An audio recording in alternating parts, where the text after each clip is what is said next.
नमस्कार मित्रांनो, स्वागत आहे तुमचं आताच्या ब्रेकिंग न्यूजमध्ये.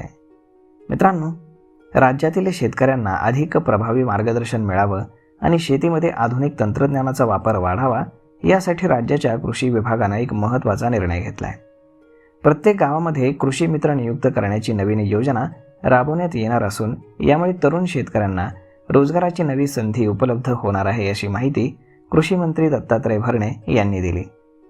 पुण्यात आयोजित पत्रकार परिषदेमध्ये दत्तात्रय भरणे यांनी या योजनेची सविस्तर माहिती दिली.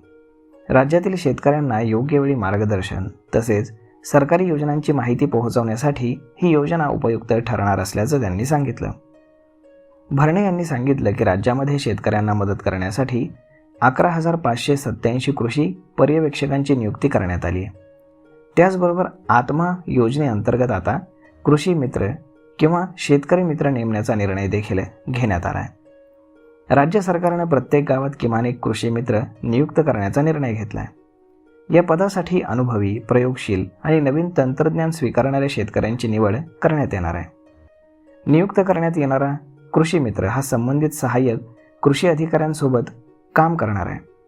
यामुळे शेतकऱ्यांपर्यंत योजनांची माहिती आणि तांत्रिक सल्ला जास्त जलद आणि प्रभावीपणे पोहोचवता येणार आहे. या योजनेअंतर्गत कृषी मित्रांना वर्षाला 18,000 रुपये मानधन देण्यात येणार आहे. हे मानधन दर 3 महिन्यांनी वितरित केले जाईल.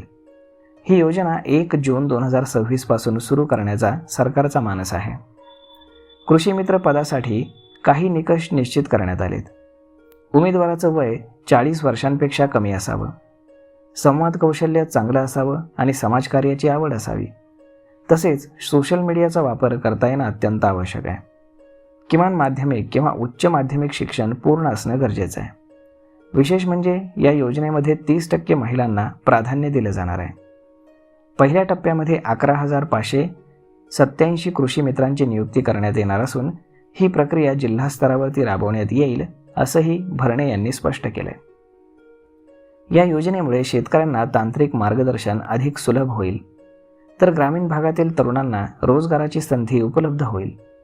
कृषी क्षेत्राच्या विकासासाठी हा उपक्रम महत्त्वाचा टप्पा ठरणार असल्याचं मत सध्या व्यक्त केलं जात आहे. तर मग मित्रांनो, जर तुम्हाला कृषी मित्र व्हायचा असेल तर आजच तुम्ही आपल्या जवळच्या कृषी कार्यालयाशी संपर्क साधावा.